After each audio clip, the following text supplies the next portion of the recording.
warahmatullahi wabarakatuh. Salam sejahtera untuk kita semuanya. Semangat pagi. Selamat datang di channel saya. Di sini kita akan saling berbagi tentang pengetahuan seputar dunia pertambangan. Di sini saya akan memberikan pengetahuan berbagi pengetahuan, yaitu tentang unit Volvo FMX 440. Dan ini yang akan saya bagikan adalah Volvo untuk seri 3 FMX 440 seri 3, yang kebetulan di tempat kerja saya ini memakai unit Volvo dan Scania teman-teman. Tanpa perlu panjang lebar lagi, mari sama-sama kita melihat beberapa instrumen panel Untuk sementara, untuk pertama kita lihat berbagai macam instrumen panel dan apa saja sih yang di dalam kabin di apa saja fitur-fiturnya yang ada di Volvo FMX seri 3 ini. Semoga saja video ini bisa membantu teman-teman yang ingin melamar ke perusahaan yang kebetulan memakai unit yang sama seperti yang saya pakai di sini. Semoga video ini bisa membantu untuk teman-teman semuanya. Oke, tanpa panjang lebar lagi, kita langsung ke materinya aja. Oke. Di sini ada banyak sekali teman-teman Banyak sekali panel-panel atau tombol-tombol di Volvo seri 3 ini Dan saya akan satu persatu untuk membagikan atau mereview tombol-tombol apa saja sih itu, agar nanti kita semuanya bisa sama-sama belajar. Dan jika mungkin nanti bagi teman-teman yang merasa penjelasan saya ini tidak pas, silahkan langsung di kolom komentar teman-teman. Bisa saja mungkin, bang, itu namanya bukan itu, seandainya di tempat saya ini mari kita nanti akan kita review bersama-sama, kita akan melakukan pembelajaran bersama-sama. Oke, kita mulai dari teman-teman saya lupa, ini adalah Volvo Matic transmisinya menggunakan transmisi Matic, yaitu menggunakan iShift kan. Nah, karena unit ini posisi dalam keadaan parkir, jadi saya posisikan ke posisi volt posisi volt mendatar. Dengan tujuan apa? Supaya saat kita bergerak itu tidak tidak tersenggol kaki atau gimana yang memungkinkan transmisi itu akan masuk. Karena untuk pengetahuan kita bersama untuk Volvo yang Matic seperti ini yang menggunakan transmisi iShift yang sistem lever transmisinya ini iShift namanya, jangan sampai kita dalam kondisi parkir dan engine mati itu memposisikan transmisinya itu pada posisi masuk teman-teman karena akan fatal, unit itu tidak bisa di start. Jadi selalu usahakan sebelum parkir lever transmisi kita posisikan di netral, dan setelah engine benar-benar sudah kita matikan dan sudah parking brake sudah kita pasang, kita posisikan ke volt mungkin monggo teman-teman yang mau, mungkin penjelasan saya masih kurang pas, silahkan ditulis di kolom komentar. Oke, next.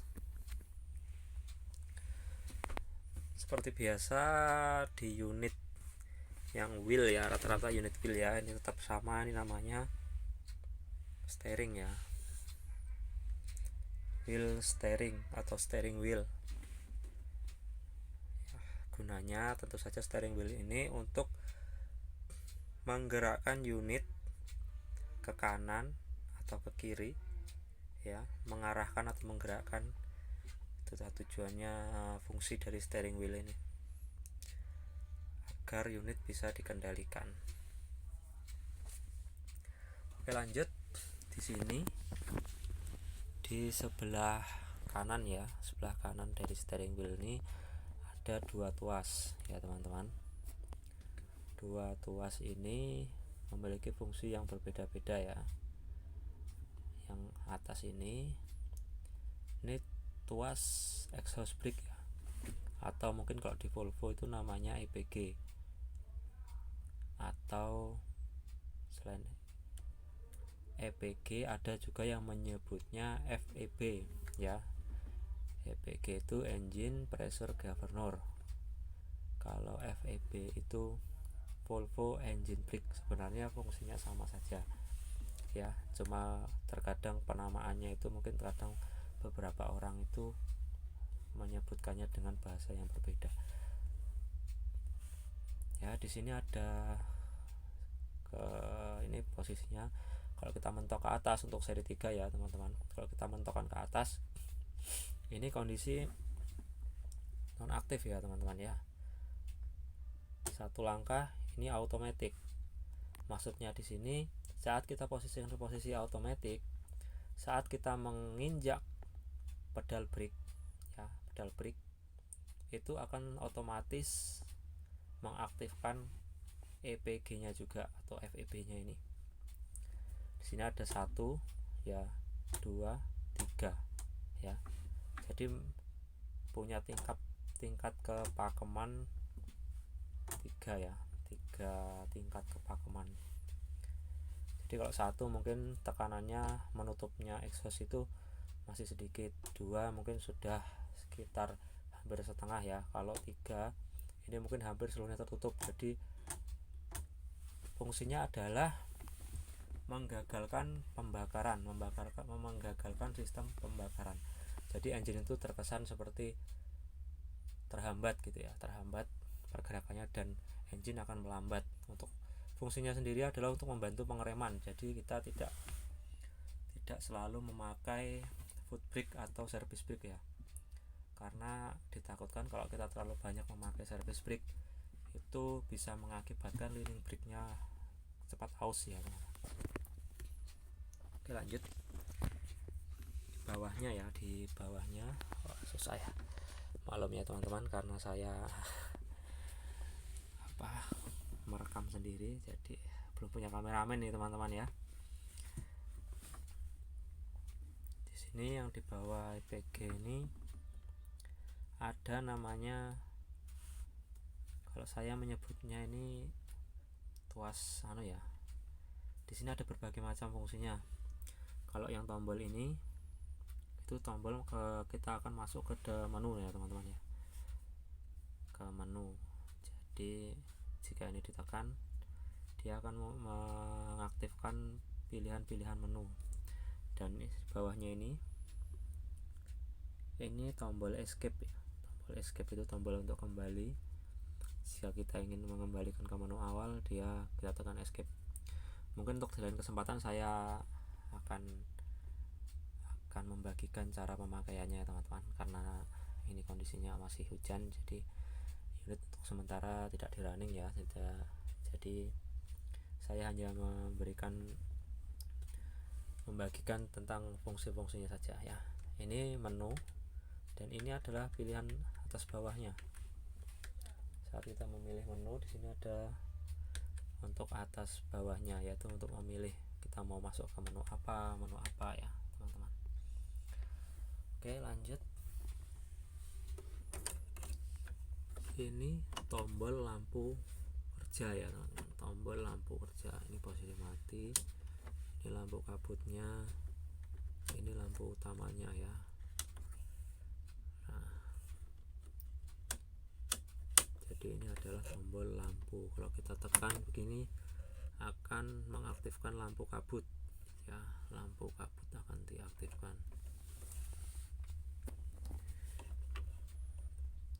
Nah, ini kalau ini tombol ya, bukan tombol ya. Kalau ini seperti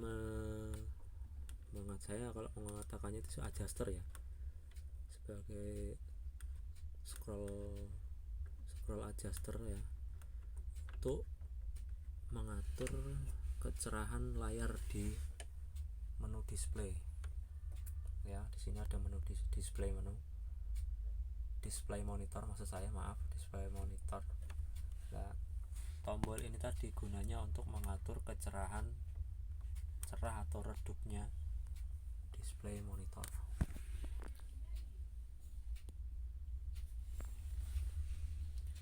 Oh, sebelah kanan ya, sebelah kanan sudah. Kalau ini ya teman-teman ya, ini semacam aksesoris tambahan ya. Ini menurut kebijakan perusahaan kami, ini digunakan untuk memonitoring kondisi operator.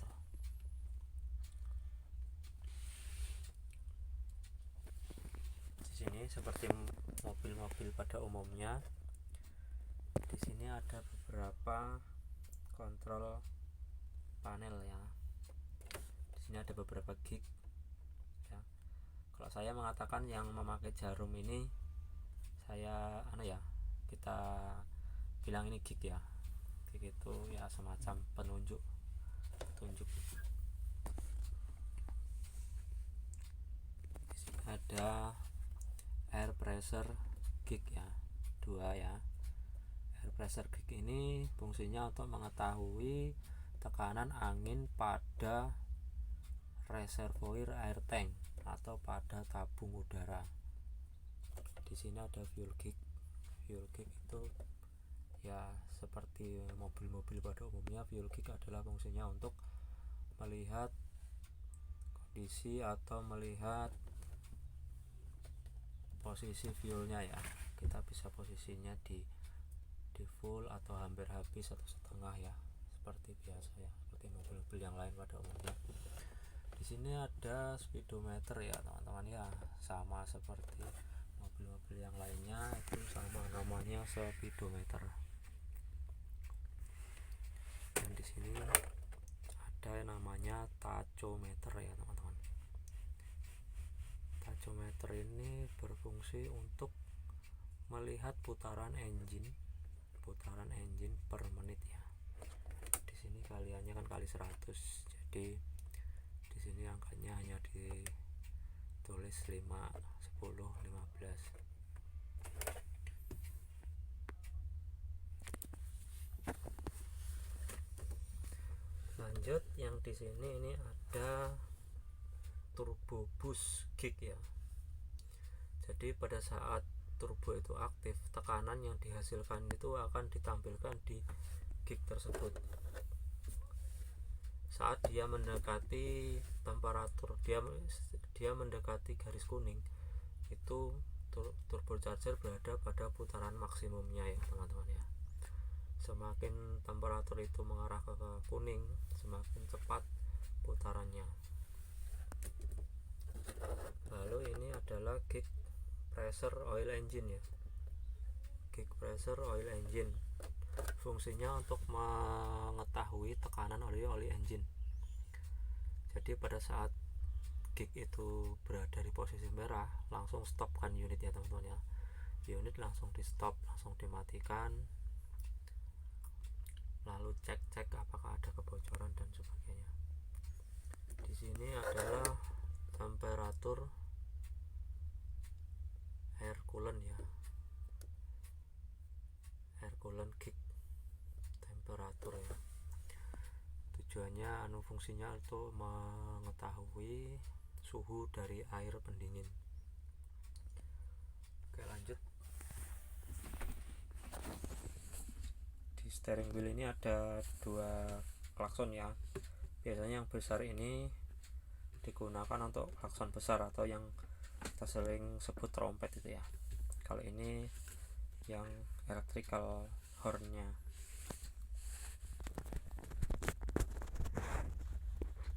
Lanjut, seperti biasa karena ini matic ya, dia menggunakan 2 pedal saja, pedal brake dan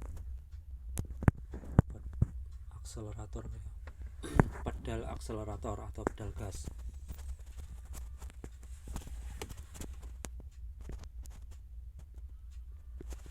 Oke, di sini ada yang paling atas ini itu untuk mengatur ya, steering wheel adjuster ya namanya, untuk mengatur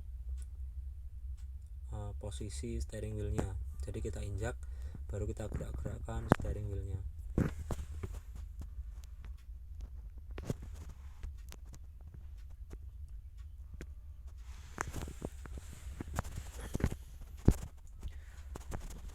Lanjut di bagian kiri ya. Bagian kiri ini ada beberapa tombol juga.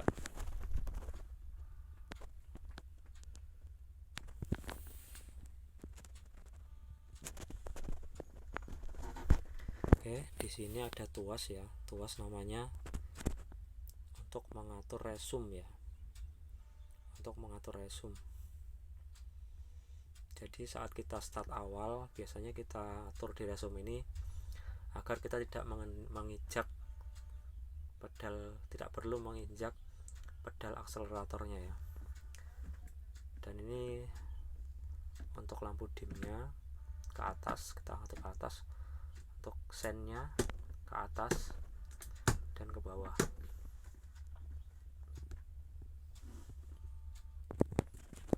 Lanjut, ini ya teman-teman ya, ini tombol PTO ya, ini tombol PTO ya, power take off ya.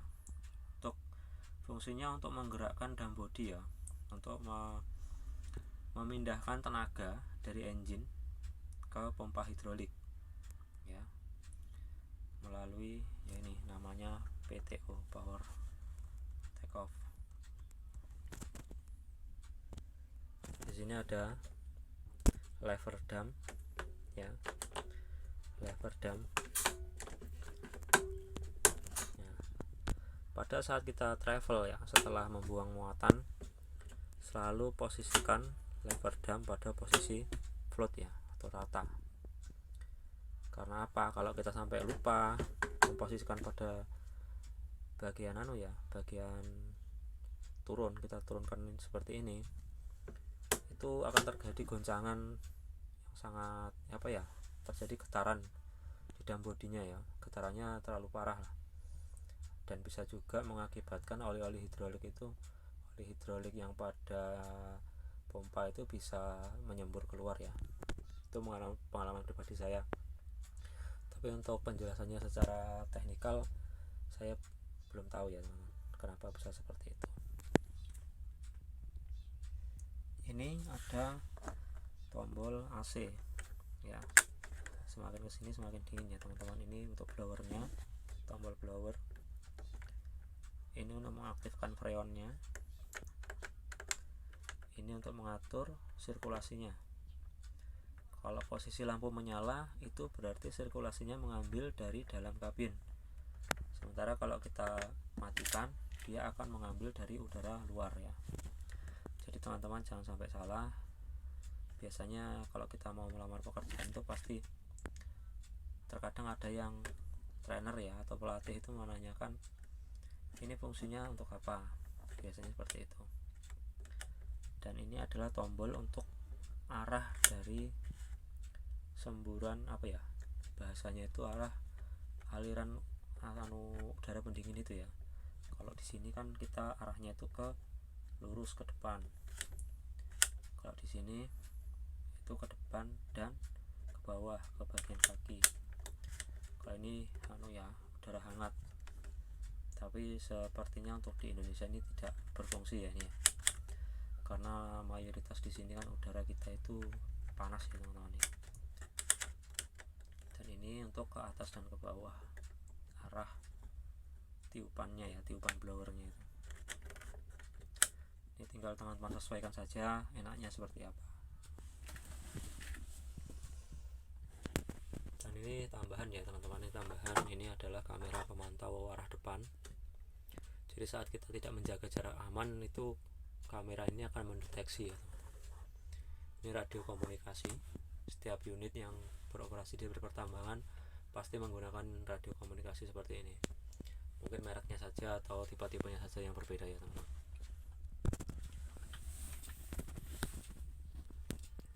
sini.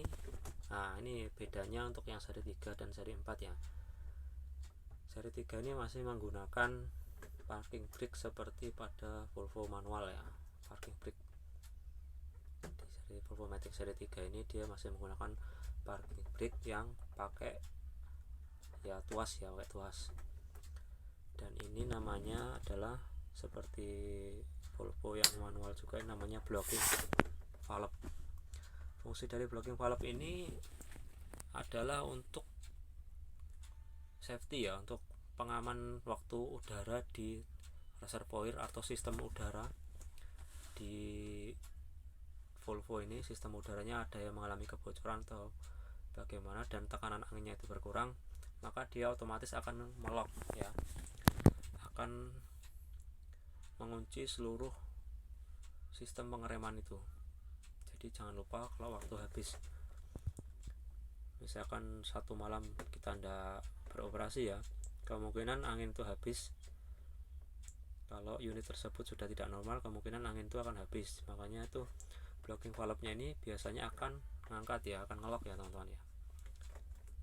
Jangan lupa setelah kita sudah P2H dan mengisi angin, dan sebelum jalan jangan lupa ini dirilis ya teman-teman ya. Kalau ini tidak dirilis, meskipun parking brake teman-teman naikkan, dia tetap dalam kondisi mengerem ya. Jadi kondisinya itu tetap running brake ya, tire yang bagian belakang itu biasanya tetap ngelok. Dan jangan sampai terjadi seperti itu ya, kita antisipasi. Karena apa? Jika sampai terjadi seperti itu, kemungkinan running brake akan kena juga ya teman-teman ya. Bisa panas, overheat, kemungkinan bisa terbakar juga kalau kita travelkan terlalu jauh. Oke, di sini ada tombol lampu dalam kabin ya. Ini tombol rotary dan ini tombol untuk mengaktifkan diff-lock ya, differential lock. Di sini ada dua langkah. Yang pertama untuk mengaktifkan interaxle ya, dan yang kedua untuk mengaktifkan interwheel ya. Jadi teman-teman harus paham itu.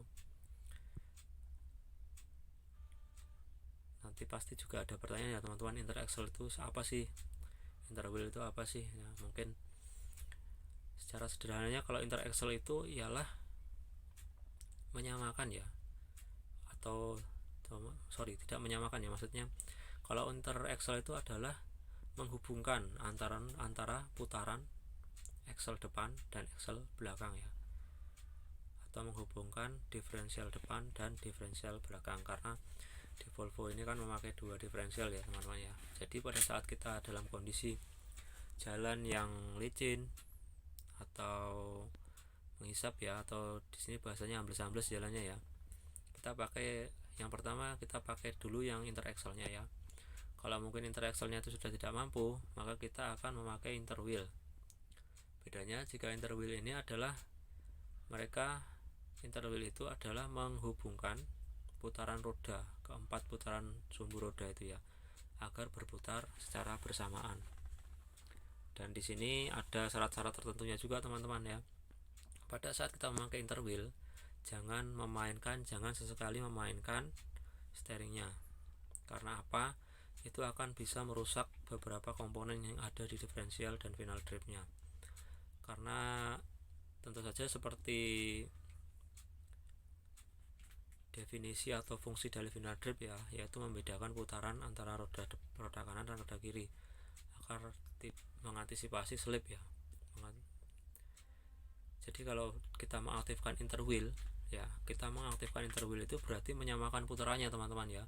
Jadi kalau kondisi kita itu berbelok, kita mainkan steeringnya, maka ada salah satu diferensialnya atau salah satu gear-gearnya itu yang pasti akan kena, karena itu tadi putarannya disamakan. Jadi usahakan kalau waktu mengaktifkan interwheel itu steering tetap lurus saja ya teman-teman ya. Kita luruskan aja perjalanannya, kita luruskan aja tayar depannya, kita luruskan saja. Dan jika sudah lolos dari tempat yang mungkin lolos dari tempat yang licin atau yang ambles-ambles itu, langsung nonaktifkan di vlognya ini ya, nonaktifkan. Ini posisi aktif, langsung dia nonaktifkan. Jangan dipakai untuk travel yang terlalu jauh karena bisa mengakibatkan beberapa komponen yang ada di diferensial itu bisa rontok ya teman-teman. Oke teman-teman, terima kasih, mungkin sekian dulu dari saya. Jika ada mungkin penjelasan saya yang kurang jelas atau mungkin salah, mari sama-sama kita benarkan dan silahkan tulis di kolom komentar. Mohon untuk didukung channel ini ya teman-teman ya. Semoga saja channel ini bisa membantu teman-teman yang mungkin ingin menambah pengetahuan tentang unit yang dipakai di areal pertambangan. Oke, terima kasih untuk supportnya. Jangan lupa di like, di komen ya, di subscribe tentunya. Terima kasih. Sekian, assalamualaikum warahmatullahi wabarakatuh.